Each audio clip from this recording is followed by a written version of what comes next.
এই সমাজে মানুষ যেমন শয়তান হয়, তেমনি আবার মানুষ কর্মগুণে দেবতা হয়ে পূজাও পায়।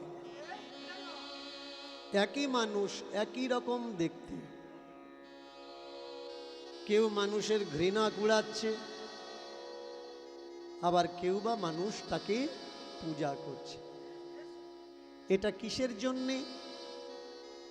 তার কর্মরহিত, কর্মের জন্যে। আমাদের প্রত্যেক জায়গায় বলা থাকে যে বাবা ক্যামেরা লাগাবে না, কেমন?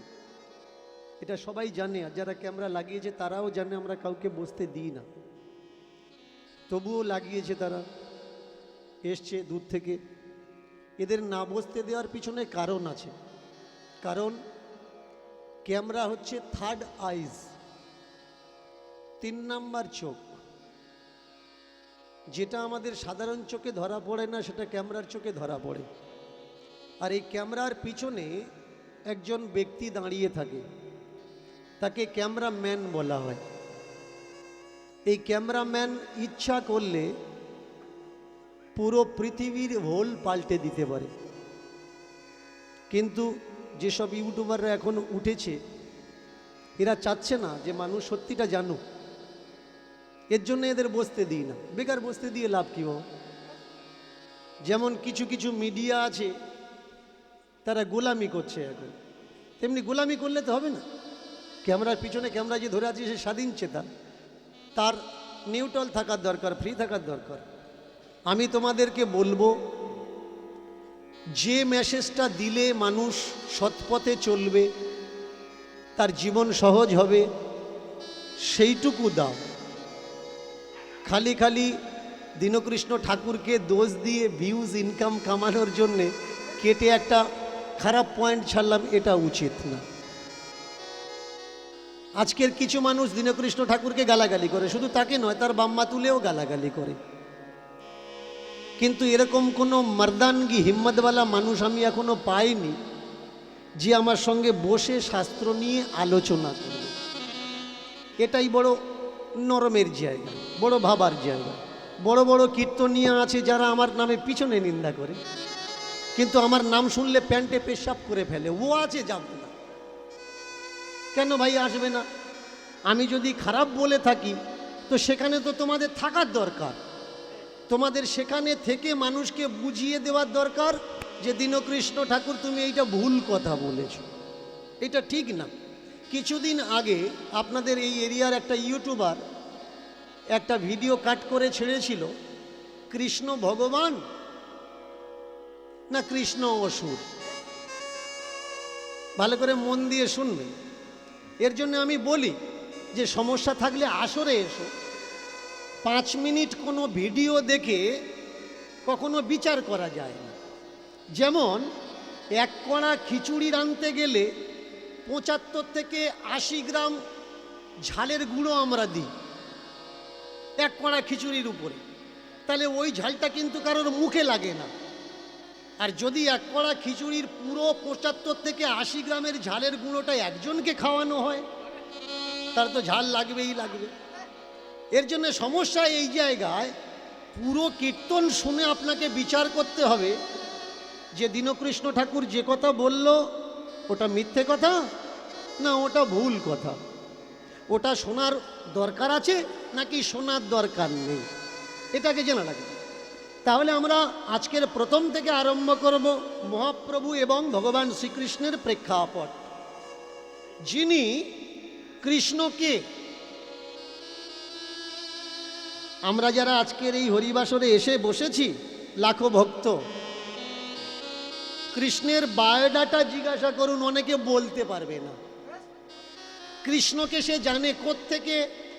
এক তো টিভি সিরিয়াল, নাটক, যাত্রাপালা, আর একটা মহাভারত, আর যারা গুরুমুখী হয়েছে তারা জানে ভাগবতের প্রেক্ষাপট, কৃষ্ণ চরিত্র। এছাড়া কৃষ্ণকে এরা জানে না। কিন্তু এই ভাগবত মহাভারত এর পিছনেও একটা কৃষ্ণ চরিত্র আছে। সেটা কার? বঙ্কিমের কৃষ্ণ, শরৎচন্দ্রের কৃষ্ণ, রবীন্দ্রনাথের কৃষ্ণ। আমি বারবার বলি যে ভাই পড়াশুনো করো, যদি পড়াশুনো নাই বা করো, যে বইয়ের নামগুলো অন্তত বলি সেই বইগুলো পড়ে দেখো দীনকৃষ্ণ ঠাকুর ঠিক কথা বলছে না দীনকৃষ্ণ ঠাকুর ভুল কথা বলছে। বর্তমান যে মাসটা চলছে এই মাস মহাভারত পাঠ করার মাস, তাই তো? মহাভারত পাঠ করার মাস। আজকের পয়লা, গতকাল শেষ হয়েছে, আজকের থেকে রামায়ণ পাঠ করার মাস চলছে। পিছলা মাস চলেছে মহাভারত আর এ মাস চলবে রামায়ণ। তো পিছলা মাসে যে মহাভারত পাঠ চলেছে দামোদর মাস, এই মাসে নগরে নগরে অনেক জায়গায় দেখবেন মায়েরা বাবারা ছোট্ট ছোট্ট ছেলে মেয়েরা নগর কীর্তন দিয়েছে ভোরের বেলা করে উঠে। এদিকে হয়েছে কি না জানি না, অন্য অন্য জায়গায় হয়েছে। আচ্ছা বলুন, এই কীর্তন দেওয়াটা এটা তো ভালো কথা, ভালো কথা না? কৃষ্ণ নাম বিলানো কত ভালো কথা। কিন্তু একটা জিনিস লক্ষ্য করে আমার কষ্ট লাগে, এই নাম দেওয়াতেও পাটাপাটি। এই দিকে হয় কি না জানি না, অনেক জায়গায় হয়েছে, আমি দেখেছি। आंखों देखी हाल मैं बता रहा हूं, किसी से सुनकर मैं नहीं बता रहा हूं। কীর্তন দিতে যাচ্ছে, আজকে যে টিমটা ছিল সামনের বছর ওই টিমটা আর নেই। কই রে তোদের সঙ্গে ওই দিদিমাটা ছিল বললে এবছর নেই, পার্টি চেঞ্জ হয়ে গেছে। ঠাকুরের নামের ভিতরে পার্টি হবে কেন? এইটা তো আমি বুঝতে পারলাম। পার্টি হওয়ার পিছনে কারণ কি?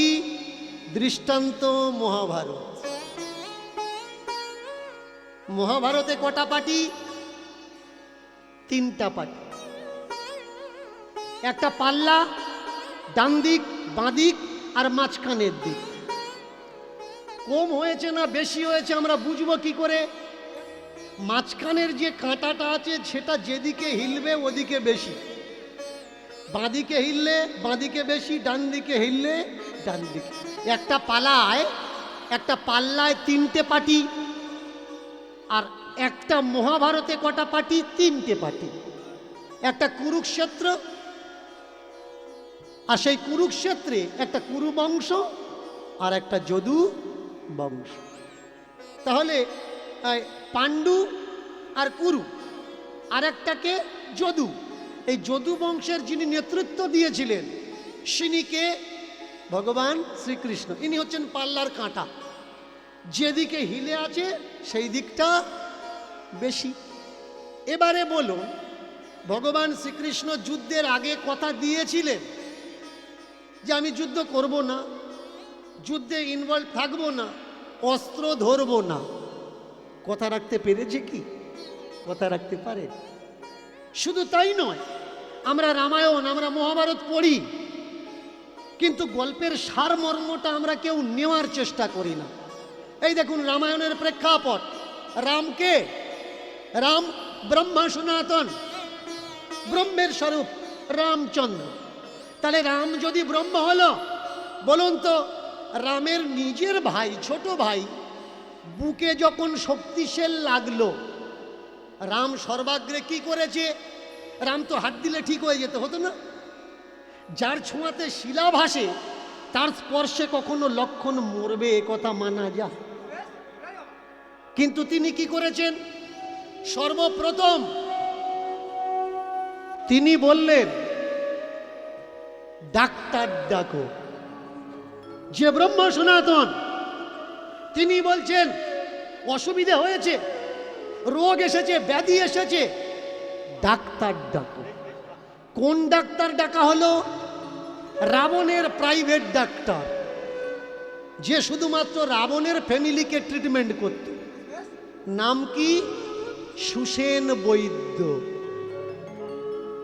তাহলে দেখুন ধর্মগ্রন্থ থেকে আমরা কি শিখব? ধর্মগ্রন্থের সারটুকু আমরা নেব। ডাকলো কাকে? ওর সঙ্গে মিলল না, কিন্তু ডাকবো আমরা তাকে, ডাক্তারকে। ভগবান সে বলল না যে আমি হাত বুলিয়ে দেবো ঠিক হয়ে যাবে। সে বলল আমি ভগবান হতে পারি, কিন্তু যেখানে যার প্রয়োজন তাকে ডাকা লাগবে। এখন শক্তি সেল লেগেছে, এই জায়গায় ভগবানের কাজ নেই, ডাক্তারের কাজ। কিন্তু এখনকার বেশিরভাগই গুরুদেবেরা কি বলছে, আপনি কাঁদছেন বাবা আমার অসুখ, সে বলছে ভগবানের ওপরে বিশ্বাস করে ঘটের জল খা, ঠিক হয়ে যাবে। যে ভগবান সে বলছে ডাক্তার দেখাও, আর গুরুদেব কি বলছে, ঘটের জল খাও, ভগবানের উপরে বিশ্বাস রাখো। কিন্তু ভগবানের কথা বললেন, ডাক দিলেন কাকে, সুসেন বৈদ্যকে। সুসেন বৈদ্যকে রাবণের প্রাইভেট ডাক্তার, রাবণের। সুসেন এসে আজে বাজে ওষুধ দিয়ে রুগীটাকে তো মেরে দিতে পারত, যে রাবণের শত্রু, তাহলে এদের বাঁচানোর দরকার না, মেরে দেওয়ার দরকার। তো ডাক্তারের ধর্ম কি, রুগী যে কেউ হোক তাকে সুস্থ করে জীবন দান করা, একে বলে ধর্ম। মহাভারত পিছলা মাসে আমরা পড়লাম, লক্ষ্য করেছেন মহাভারতের যেসব প্রেক্ষাপটগুলো রাখা উচিত নয়, তার জন্যে আমার লড়াই। নৈমিষারণ্যের বড় বড় আচার্যদের সঙ্গে আমার মিটিং হয়েছে, জানিয়ে রাখি আপনাদের। তারা আমাকে বলেছে, বাবা আমাদেরকে 15টা বছর সময় দিন, আমরা ধর্মকে আপডেট করে দেবো, ধর্মগ্রন্থ আপডেট করে দেবো। আজে বাজে জিনিসগুলো আমরা রাখবো না, বাজে জিনিসগুলো আমরা বাদ দিয়ে ভালো জিনিসগুলো ধর্মে গ্রন্থের মধ্যে থাকবে। বাজে জিনিস কোনটা আপনি আমাকে বলতে পারেন, যে আপনার চোখে শুধু বাজে জিনিসগুলো পড়ে, ভালো জিনিসগুলো পড়ে। বাজে জিনিস কোনটা ভালো করে মন দিয়ে শুনুন। অনেকে নিজেকে পৌণ্ড ক্ষত্রিয় বলে দাবি করে, জিজ্ঞাসা করবেন আপনি কাস্ট কি আপনার, সে বলে দেবে আমার কাস্ট হচ্ছে পৌণ্ড ক্ষত্রিয়। অনেকে এখানে খুঁজলেও পাওয়া যাবে। এবার তাকে জিজ্ঞাসা করুন আপনার এই জাত, পৌণ্ড ক্ষত্রিয়ের জাত, জন্ম হয়েছে কিভাবে। অনেকে হয়তো বলতে পারবে না, আমি বলে দিচ্ছি পৌণ্ড ক্ষত্রিয় জন্ম কিভাবে হয়েছে। পৌণ্ড ক্ষত্রিয় যিনি বিশ্বামিত্র, তপস্বী বিশ্বামিত্র, আর একাধারে তপস্বী পরশুরাম, এই দুই চরিত্র আমরা বড় ভয়ঙ্কর পাই। পরশুরামের মা জলান্তে গিয়ে হাজার বাহুকে দেখে বিলম্ব হয়েছে, এই অপরাধে পরশুরামের বাবা আদেশ করেছে, যমদগ্নি আদেশ করেছে ওর মাথাটা কেটে ফেলো, ও দুশ্চরিত্র। কেন না, যতক্ষণে আসার দরকার ছিল অতক্ষণে আসেনি। 3 ছেলে পারল না, ছোট্ট ছেলে মাথাটা কেটে ধর থেকে আলাদা করে দিল কুঠার দ্বারা। কেটে দেওয়ার পরে তিনি জানতে চাইলেন মায়ের অপরাধ কি। সার্ভে করে খোঁজ নিয়ে দেখলেন ক্ষত্রিয়ের জন্যে আমার মায়ের এই দশা, আমার হাতে মায়ের প্রাণ গেছে। তাহলে পৃথিবীতে যদি ক্ষত্রিয় না থাকতো আমার মা মরতো না, এর জন্য পৃথিবীতে ক্ষত্রিয় আমি রাখবো না। করলেন কি, 21 বার মানে 21 বার পৃথিবীকে নিষ্ক্ষত্রিয় করলেন। বড় চমৎকার কথা।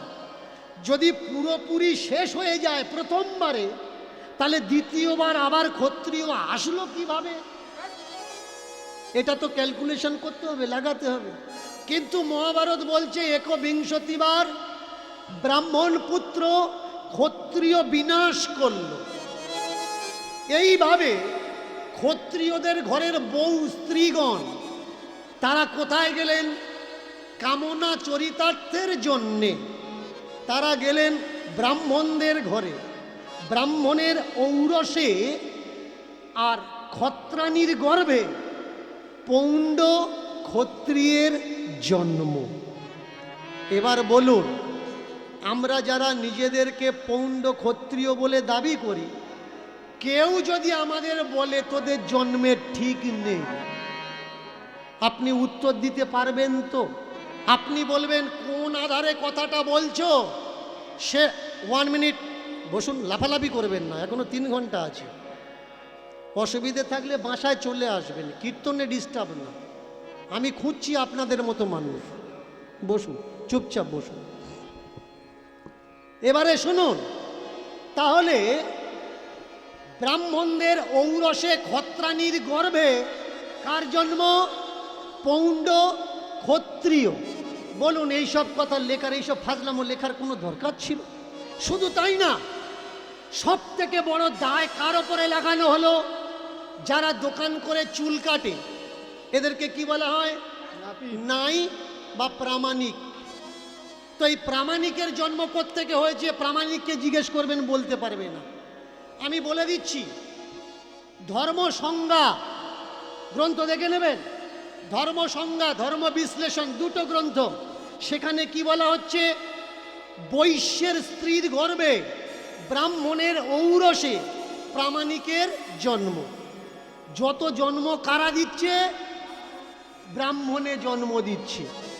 আর এরা ইনকাম করছে না, তোমার হাঁড়ির চাল দিয়ে এদের সংসার চলছে। দেখেছেন এই ধর্মগ্রন্থ কি ধর্মগ্রন্থ? কাদের ধর্মগ্রন্থ? ধর্মগ্রন্থ কি হওয়ার দরকার? ধর্মগ্রন্থ মানে কি? ধ র ম, ধ র ম, ছটে শান্তির আর এক নামই হলো ধর্ম। আজকের আমার ভিডিওর নিচে কমেন্টগুলো পড়বেন। মুখার্জি, চ্যাটার্জি, চক্রবর্তী, ব্যানার্জি, বন্দ্যোপাধ্যায় আর দাস, এরা কারা? বৈষ্ণব সম্প্রদায় কিছু, আর কিছু ব্রাহ্মণ সম্প্রদায়। তারা নোংরা নোংরা ভাষায় গালাগালি করছে। আমি তো কাউকে গালাগালি করছি না। আমার বাম্মা তুলে গালাগালি, আমি কাউকে গালাগালি করছি না। আমি কি করছি?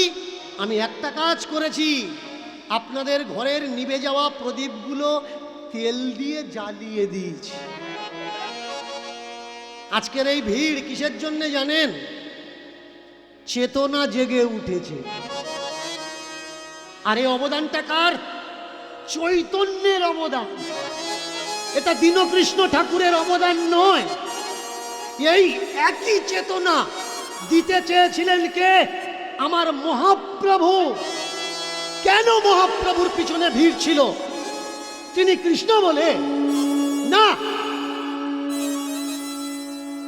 কৃষ্ণের মাধ্যম দিয়ে তিনি সমাজকে জাগাতে চেয়েছিলেন। কৃষ্ণকে দিয়ে তিনি দেখলেন সব থেকে অন্ধকার কোন জায়গায়? সব থেকে অন্ধকার সেই জায়গায় যে জায়গায় আলোটা জ্বলছে। মহাপ্রভু তো অন্য পথ বেছে নিতে পারতেন। অনেকে আমায় বলে, আপনি কীর্তনের আসরে এই কথাগুলো বলছেন কেন? আপনি স্টেজ করে বাজারে দাঁড়িয়ে রাজনীতির নেতাদের মতো দাঁড়িয়ে বলুন না, কীর্তনের আসরে বলছেন কেন? আমার ধর্ম অন্ধকারে কেন? এই ধর্মের জন্য। আপনারা গলা ভারী করেছেন, শরীর রাঙিয়েছেন, কিসের জন্যে? ধর্মের জন্য। ধর্ম যদি না থাকতো আপনার গলায় কেউ মালা পরাতে পারত না। আর আপনি মালাটা কেন পরেছেন? এই ধর্মের ঠিকাদাররা বলছে মালা থাকলে নাকি মাথায় বাজ পড়বে না। আমি নাম ধরে বলে দিতে পারি কারা কারা এই কথা বলছে। বাজ কি? বাজ হচ্ছে একটা ইলেকট্রোম্যাগনেটিয়াম, ইলেকট্রোফ্রিকোয়েন্স। বাজ সাইকেলের ভোল্ট, লাখো ভোল্ট, ইলেকট্রিক, এছাড়া আর কিচ্ছু নয়।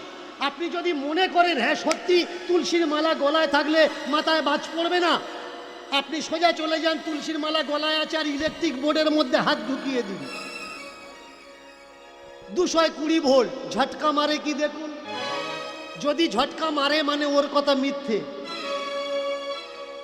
আর যদি ঝটকা না মারে হাই ভোল্টেজে হাত দেবেন, দিয়ে বলবেন দেখো গলায় মালা আছে, আমার ইলেকট্রিকে ধরছে না। না ভাই, দ্রব্য বস্তু সে তার গুণ দেখাবে, তোমার গলায় মালা থাক বা না। তুমি মুসলিম দাড়ি টুপি নিয়ে ইলেকট্রিকে হাত দাও না, দেখো না ধরে কিনা। ও দিয়ে ইলেকট্রিক জানে না তুমি কোন ধর্মের মানুষ, কোন সম্প্রদায়ের মানুষ। ঝাল সে জানে না তুমি কোন সম্প্রদায়ের মানুষ। বস্তু দ্রব্য এ তার গুণ দেখাবেই দেখাবে। এ চেতনা কে এনে দিয়েছে? আমার মহাপ্রভু এনে দিয়েছে। ইতিহাস ঘেঁটে দেখবেন। আমাকে অনেকে বলে চৈতন্যকে জানতে গেলে কোন কোন বইগুলো পড়ব একটু বলে দিন। যারা সত্য চৈতন্যকে খোঁজ করছেন লিখে রাখুন, চৈতন্য অ্যান্ড হিজ এজ বইটা পড়বেন। মহাপ্রভু মৃত্যুর রহস্য সন্ধানে পড়ে দেখে নেবেন। পড়বেন শৈবাল মিত্রের লেখা গোরা গ্রন্থ, পড়বেন জয়দেবের লেখা, জয়দেব বন্দ্যোপাধ্যায়ের লেখা কাহা গেলে তোমা পাই, পড়ে নেবেন নিখোঁজ গোরা, পড়ে নেবেন উড়িষ্যার অন্ধকার, পড়ে নেবেন হিস্ট্রি অফ উড়িষ্যা। 5-7খানা বইয়ের নাম বললাম, তাহলে আপনার ভিতরে আর প্রশ্ন থাকবে না সত্য চৈতন্য কোনটা আর কাল্পনিক চৈতন্য কোনটা। মহাপ্রভুর পার্ষদ যারা, তারা বলছে মহাপ্রভু সন্ন্যাস নিতে চায়নি, মহাপ্রভুর মা আর বউ দুজনে মিলে মহাপ্রভুকে সন্ন্যাসী হতে বাধ্য করেছে। কেন? তা না হলে মহাপ্রভুর সম্প্রদায়ের মানুষ, তাদের ভিতরে একটা মতবাদ শুরু হয়েছে। মতবাদটা কি? মহাপ্রভু বলছে পূজা করা লাগবে না। ভালো করে শুনবেন, মতবাদটা কোথায়? মহাপ্রভু বলছে পুজো করা লাগবে না, মহাপ্রভু বলছে যজ্ঞ করা লাগবে না। যারা মহাপ্রভুর মতপথ অনুগামী, এরা কি করে? পূজা করে? কোনো দেবী দেবতার পূজা করে না। কেন? এ মহাপ্রভুর নির্দেশ। মহাপ্রভুর কারোর পূজা করা লাগবে না, কোনো হোম যজ্ঞ তপস্যা সাধনা কিচ্ছু করা লাগবে না। কি করবে? শুধু দুটো বাহু তুলে যেখানেই থাকো না কেন, যে অবস্থায় থাকো, যদি আনন্দে থাকো কৃষ্ণ বলবে আনন্দে, আর যদি দুঃখে থাকো কৃষ্ণ বলবে কেঁদে কেঁদে। প্রত্যেকটা চোখের জলের ফোঁটাতে কৃষ্ণ যেন ছুঁয়ে থাকে। কৃষ্ণকে বলো আমি তো ওদের মতো ডাকতে পারিনি ঠাকুর, হাজার হাজার বছর পরমায়ু ওদের ছিল, আমাদের অতটা পরমায়ু নেই, স্বল্প পরমায়ু আমাদের। অন্নগত প্রাণ, ভাত না খেলে আমরা বাঁচব না দুটো বেলা। পেটের জোগাড় করব, ভাতের চিন্তা করব, নাকি তোমার চিন্তা করব ঠাকুর? তাই জানি না প্রক্রিয়া কি, তোমাকে কিভাবে ডাকবো। আজকের কেঁদে কেঁদে চোখের জলে আমি তোমায় ডাকছি ঠাকুর। আমি সংসার ছাড়তে পারি না কর্তব্যের খাতিরে, বাবা মা ছাড়তে পারি না, ছেড়ে চলে গেলে তারা খাবে কি, মাগবে কি, পরবে কি। তাই তোমার দুঃখের দিনে ডাকছি ঠাকুর। এখন নাইবা আসলে তুমি শেষ দিনে একবার অন্তত এসো। গৃহে বা বনেতে থাকো গোবিন্দ বলে ডাকো, গৃহ বা বনেতে থাকো গোবিন্দ বলে ডাকো, গৃহে বা বনেতে থাকো গোবিন্দ বলে ডাকো, গৃহে বা বনেতে থাকো গোবিন্দ বলে ডাকো। গোবিন্দ পরকালের উপায়, আর গোবিন্দ কালের উপায়, গোবিন্দ পরকালের উপায়, গোবিন্দ কালের উপায়। গোবিন্দ যদি কৃপা করে ইষ্ট তারি ধরে, গোবিন্দ আর গোবিন্দ যদি কৃপা করে কৃষ্ণ তারি ঘরে গোবিন্দ যদি কৃপা করে ইষ্ট তারে ধরে।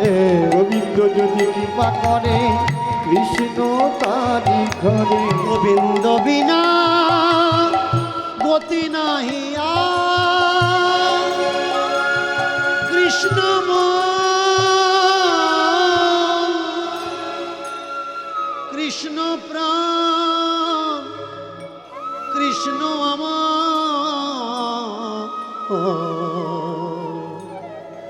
পরকালের উপায়।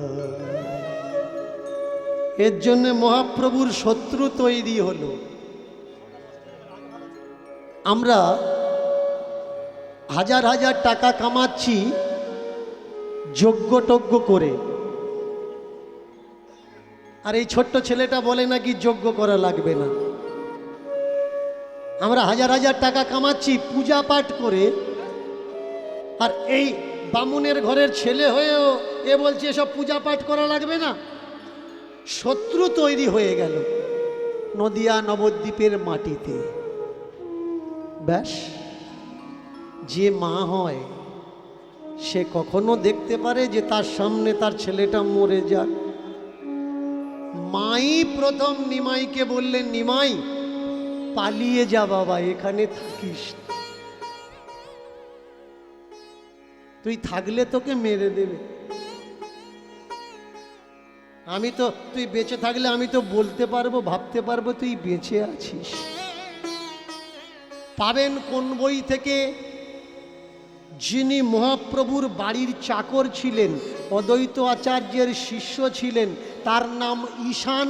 পুরো নাম হলো ঈশান নাগর। পূর্ব বাংলা থেকে পালিয়ে চলে এসেছিলেন বিধর্মীদের অত্যাচারে। এগুলো তো ভাই আমার কথা নয়, আমার বানানো কথা নয়, আমার মন গড়া কথা নয়, সত্য ইতিহাস। আঁখো দেখি হাল, যারা চোখে মহাপ্রভুকে দেখেছে তাদের লেখা। শুধু এই নয়, সমাজে এরা একটা প্রচলিত প্রথা তুলে দিল। সেই প্রথাটা কি? সেই প্রথার নাম হচ্ছে দীক্ষা। দীক্ষা কি? কানে কানে ফিস ফিস, মাসে মাসে চাঁদা দিস। ডেফিনেশন অফ দ্য দীক্ষা। আমার কথাগুলো শুনলে কাদের রাগ হবে? যারা সবে ১,৫০০ শিষ্য করেছে, আরো অর্ডার আসছে বাবা আসুন নাম নেব, তা ওরা আমার কথা যদি শোনে আমার ওপর রাগ করবে না? ও দেখবে ধান্না বন্ধ করে দিচ্ছে, শিষ্য বাড়ানো কমে গেল। আপনি মনে করছেন তাহলে এতদিন যে আমরা দীক্ষা নিয়ে আসছি, আপনারা এখানে যারা যারা আছেন বুকে হাত দিয়ে বলবেন দীক্ষা নিয়ে আপনার কি মঙ্গল হয়েছে? সুগার কমেছে, প্রেশার কন্ট্রোলে এসছে, কোলেস্ট্রল লেভেল ঠিক আছে? নেই। তাহলে দীক্ষায় কি উপকার হয়? মায়েরা, বাবারা যারা দূর থেকে এসেছেন, কমিটির থেকে আমার অনুরোধ আছে, বাবা আপনি গণ্ডগোলে শিল্পী, অনেকে আপনার উপরে একটু কুমন্তব্য রাখে, আপনি পালা করবেন। এবার আমি কি করব না করব, আমার ড্রাইভার হচ্ছেন আপনারা। আমি তো গাড়ি, আমি চলতে পারি না। আপনারা যদি বলেন যে বাবা এই দিন, আমি এই দিতে থাকব। আর যদি বলেন এগুলো শুনবো না, দাঁড় করিয়ে একটা পালা করুন, আমি পালা করব। পালা করব। আচ্ছা পালা নয়, এই করব। তাহলে জোর করে উলুধ্বনি।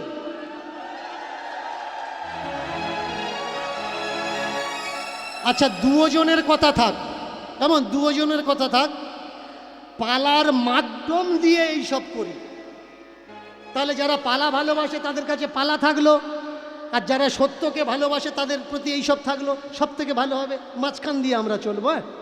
এর জমি নামবো না, ওর জমি নামবো না, আলের ওপর থেকে যাব, তাহলে কারোর গায়ে আর রাগ হবে। আজকের যে পালাটা করব সেই পালার তত্ত্ব থাকবে সত্যি কি দীক্ষা নেওয়ার দরকার।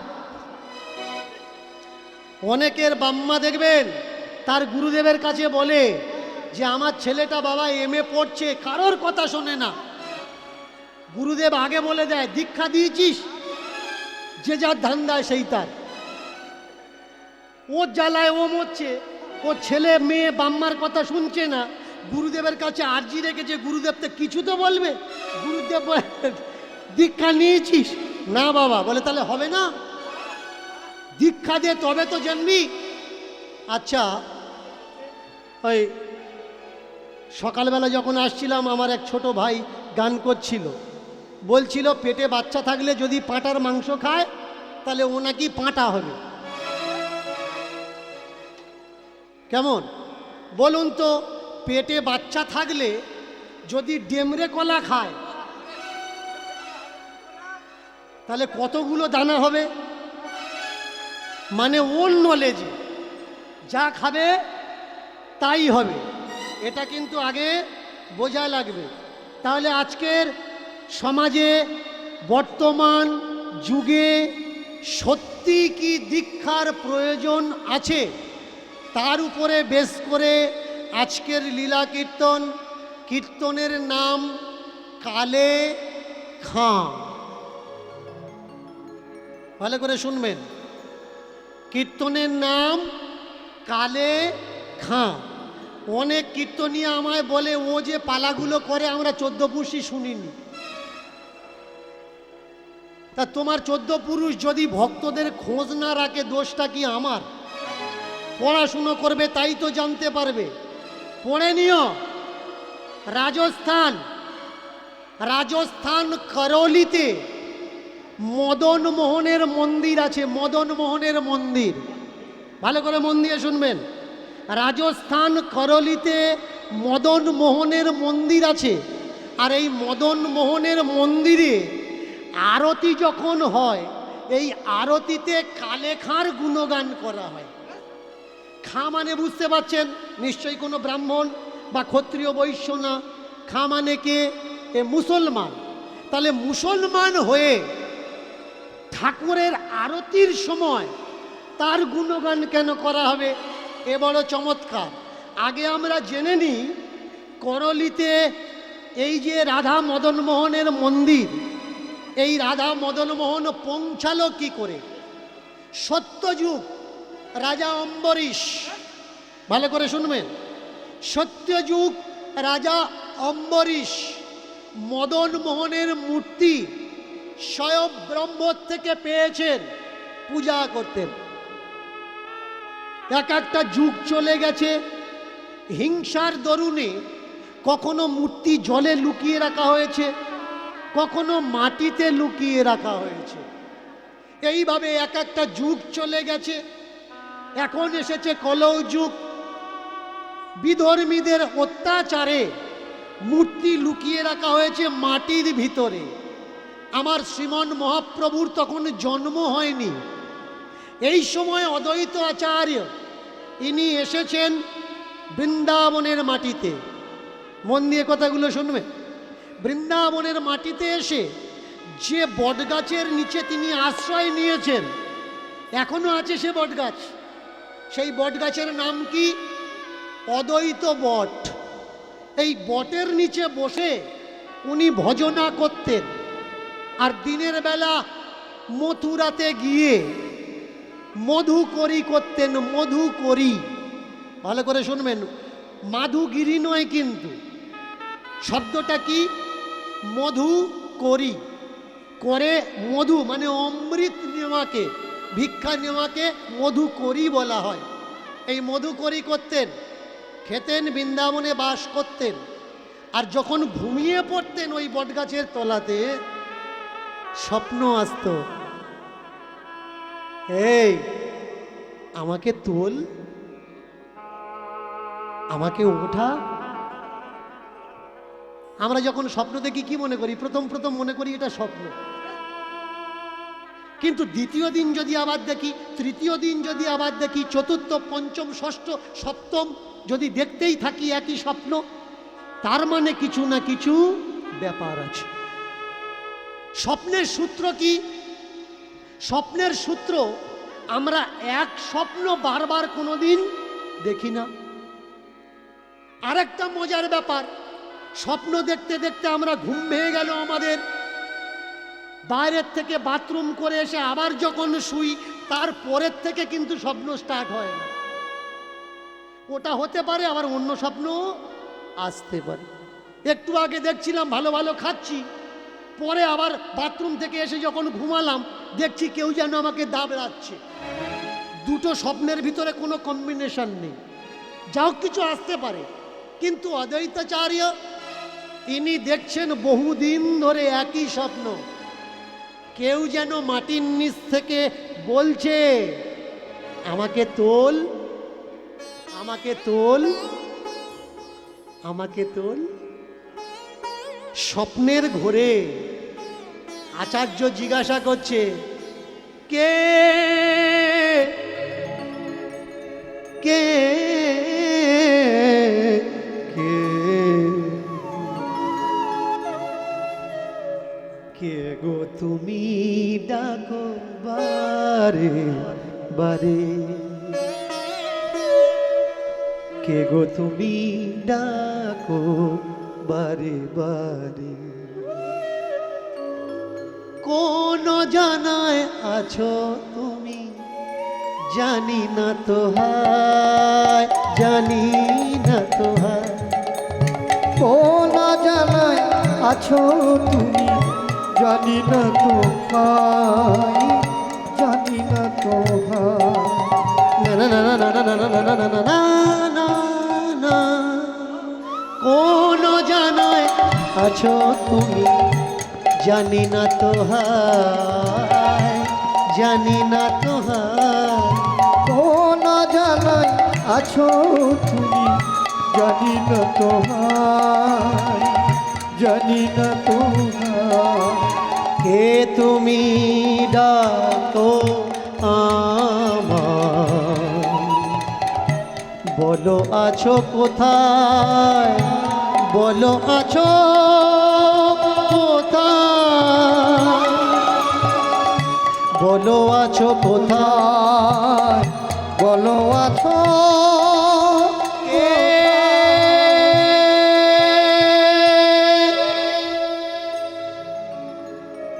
ঘুম ভেঙে গেছে, অনেক রাত, জেগে উঠেছে, অন্ধকার। এখন যারা বৃন্দাবনে গেছেন, বৃন্দাবন সে বৃন্দাবন আর নেই, অনেক পরিবর্তন। এখন গেলে বাবলা কাঁটা দেখতে পাবেন, কিন্তু তৎকালীন সময়ের বৃন্দাবনের প্রেক্ষাপট এত ভয়ঙ্কর ছিল, বিষধর সাপ, হিংস্র জন্তু জানোয়ারের নিবাস ছিল। বৃন্দাবনে সেই যেত যার বাঁচা দিয়ে আর ইচ্ছা ছিল না, হয় মৃত্যুকে পাবো, না হলে গোবিন্দকে পাবো, দুটো রাস্তা। উঠে জেগে যাচ্ছে কে? এবার মাটির ভিতর থেকে আওয়াজ আসছে, এখানে এখানে এখানে এখানে এখানে। কই? কোথায় তুমি? কোথায় কোথায় কোথায় কোথায় তুমি? এক জায়গার বালি থরথর থরথর থরথর করে কাঁপছে। সেই বালিটা হাত দিয়ে সরিয়ে সরিয়ে কি যেন একটা শক্ত মতো হাতে ঠেকলো। কি এটা? আবার বালি সরিয়ে সরিয়ে একেবারে এত বড় মদন মোহনের মূর্তি বেরিয়ে এলো। চমৎকার কি জানেন? আজকের যে মানুষ আমরা রাধা নামে পাগল, অদ্বৈত আচার্যের সময়কাল একটু পিছনের দিকে গেলে চণ্ডীদাস পর্যন্ত দেখা যায় রাধার প্রসঙ্গ ছিল না। আজকের যে কৃষ্ণর পাশে যে রাধাকে বসিয়ে আমরা পূজা অর্চনা করছি, গোটা বৃন্দাবনের মাটিতে কৃষ্ণের পাশে রাধা প্রতিমূর্তি ছিল। এই রাধা প্রতিমূর্তি আসলো কিভাবে? ভালো করে শুনে রাখবেন, মনে রাখবেন কথাগুলো। নিত্যানন্দের দুই স্ত্রী জাহ্নবা আর বসুধা, সূর্য সার্কেল, দুই কন্যা জাহ্নবা আর বসুধা। এই জাহ্নবা আর বসুধা দুই স্ত্রী, এরা দুই বোন, বড় বোন আর ছোট বোন। এইবার এই নিত্যানন্দের স্ত্রী যেদিন বৃন্দাবনে আসলেন, নিত্যানন্দের স্ত্রী প্রথমে রাধামূর্তি তৈরি করিয়ে কৃষ্ণের পাশে দাঁড়িয়ে প্রতিষ্ঠা করলেন। এই হলো রাধার ইতিহাস। আগে জানা লাগবে। তাকিয়ে দেখুন, একখানা মূর্তি উঠেছে মদন মোহন, চতুর্দিকে পরিচিত হয়ে গেল যে কোত্থেকে, শান্তিপুর, নবদ্বীপের শান্তিপুর, নদিয়ার শান্তিপুর থেকে এক বাবাজি এসছে, আধোড়া আদমরা বুড়ো বাবাজি, আর তার হাতে একখানি মূর্তি উঠেছে স্বপ্ন আদেশ করে। মথুরার চতুর্বেদী ব্রাহ্মণ খবরটা পেয়ে এসে করজোড় করে দাঁড়ালেন, আচার্যদেব আপনি আমার গুরু হবেন, আমাকে দীক্ষা দেবেন, শিষ্যত্বের অধিকার দেবেন। গুরু আচার্য শিষ্য করলেন। আর ওই বৃন্দাবন ত্যাগ দেওয়ার প্রাককালে এই মদনমোহন মূর্তিকে ওই চতুর্বেদী ব্রাহ্মণের হাতে তুলে দিয়ে আসলেন নিত্য নৈমিত্তিক পূজা অর্চনার জন্য। বৃন্দাবন থেকে উঠলো, আসলো কোথায়? মথুরা। এর জন্য এখনো পর্যন্ত এদিক থেকে যখন আপনি বৃন্দাবন যাওয়ার জন্য যাবেন, আগে কিন্তু আপনার মথুরাতে নামা লাগে। কেন? এটা মদনমোহন স্টপেজ। মথুরাতে আগে আপনার পদার্পণ, তারপর বৃন্দাবনের দিকে গমন। এইবার বহু সময় কেটে যায়, নিমায়ের জন্ম হয়, চতুর্দিকে প্রচার চলতে থাকে। ষড় গোস্বামীর পদার্পণ হলো বৃন্দাবনে। এই ষড় গোস্বামীর ভিতরে দুই প্রধান গোস্বামী, রূপ গোস্বামী আর সনাতন গোস্বামী। এই দুই ভাই বৃন্দাবনে আসলেন। যিনি সনাতন গোস্বামী, আর এই দুই ভাই চলে যেতেন মথুরাতে ভিক্ষা করতে। 10 দিন পর পর একদিন ভিক্ষা করতেন। আর ভিক্ষাতে তারা কি পেতেন? শুকনো রুটি। ভজন কাকে বলে দেখুন, শুধু বললে হবে না আমি ভজনের ঘরে প্রবেশ করেছি। 10 দিনের ওই রুটি করতেন কি তারা? যমুনার তটে বালির ভিতরে পুঁতে দিতেন। দিনে একটা করে রুটি বের করতেন, যমুনার জল আর ওই শুকনো রুটি টুকরো টুকরো করে কেটে ভিজিয়ে ভালো করে চটকে নিতেন। এই হতো তাদের মূল আহার। কানে খবর পেল একদিন যে অদ্বৈত আচার্য এসেছিলেন, তার হাতে মদনমোহন উঠেছে, আর মথুরার কোনো এক চতুর্বেদী পরিবারে সেই মূর্তি রাখা আছে। দর্শনের লোভ আসলো ভক্তকে। ভক্ত বড় লোভী, যে লোভী হয় সে ভক্ত হয়। কিসের লোভ? ধন দৌলতের লোভ না, ভগবত দর্শনের লোভ। কোথায় ভগবত প্রেম আছে, ভগবত আছে, সেই দর্শনের লোভ। ছুটলো কোথায়? মথুরার দিকে। ওই চতুর্বেদীর বাড়ির সামনে দাঁড়িয়ে প্রার্থনা করত, খুলে যা, খুলে যা, খুলে যা। প্রার্থনা, যা যা যা যা, খুলে যা।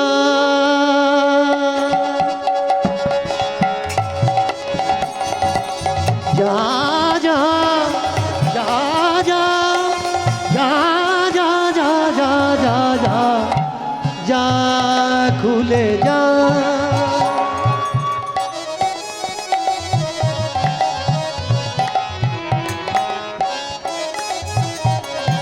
ওরে মদন মোহন যদি কৃপা হয়, মন্দিরের দরজা দরজা দরজা যা যা যা খুলে যা।